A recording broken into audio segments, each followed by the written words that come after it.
একদিন আমার নবীর দরবারে ফেরেশতাদের সর্দার জিব্রাইল আসছে। আমার নবী কথায় কথায় বললেন, ইয়া আখি জিব্রাইল, ও আমার ভাই জিব্রাইল, তোমার নাকি 600 ডানা আছে, 600 পাখা আছে। ইয়া রাসূলুল্লাহ, আল্লাহ তোমাকে 600 পাখা দিয়েছেন, তো তুমি কয়টা ব্যবহার করো? বেশি লাগে না, আসমান জমিন ডিউটি করতে একটা হইলে যথেষ্ট। মানে একটা দিয়ে চাপর মারলে হয়ে আছে, বাকি 599 ব্যবহার করা লাগে।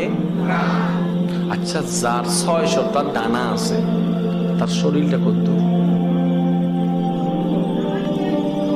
একটু বুঝার চেষ্টা করেন। যার আর ডানা ইঙ্কিও আছে, রে ফাঁকির ডানা না। জিব্রাইল যেমন তার ডানাও। আমার নবী বললেন, জিব্রাইল মনোযোগ মনোযোগ, নবী কথা বলছেন নূরের ফেরেশতা সর্দার জিব্রাইলের সাথে। কাদের নবী? আমাদের নবী। তো একটু বাপ নিয়ে বলেন না ভাই, কাদের নবী? জিব্রাইলের সাথে কথা বলছে। তা আমার নবী বললেন, ভাই জিব্রাইল, আচ্ছা তোমার দেহটা একটু কত বড়, আমার একটু দেখতে ইচ্ছে করতেছে, একটু দেখাও।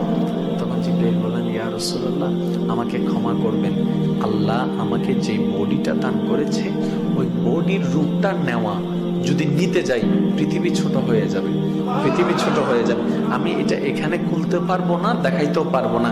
এটা যদি আপনি দেখতে চান আপনাকে আমার বাড়িতে যেতে হবে, মানে সিদরাতুল মুনতাহায় যদি যান তখন আমি আমার আসল রূপটা দেখাতে পারবো। এবার তোর কথা শেষ। আল্লাহর হুকুম হলো, নবীর মেরাজের টাইম আসলো।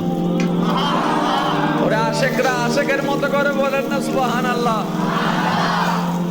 আল্লাহর হুকুম হলো, মেরাজের সময় আসলো, জিব্রাইল খাদেম হিসাবে আসলো, বোরাক গাড়ি হয়ে আসলো, নবীর ঊর্ধ্বগমন শুরু হয়ে গেল। যেতে যেতে সিদরাতুল মুনতাহার ঘটনা আপনারা সবাই জানেন। জিব্রাইল গিয়ে থমকে গেল, ইয়া রাসূলুল্লাহ, আমার আর কোনো পারমিশন নাই যাওয়ার, আপনি যান। আমার নবী বললেন, জিব্রাইল, আমি একটা কথা বলছিলাম যে তুমি বলছিলে যে তোমার বাড়িতে আসলে দেখাবা, একটু দেখাও তো তোমার শরীরটা। বলার সাথে সাথে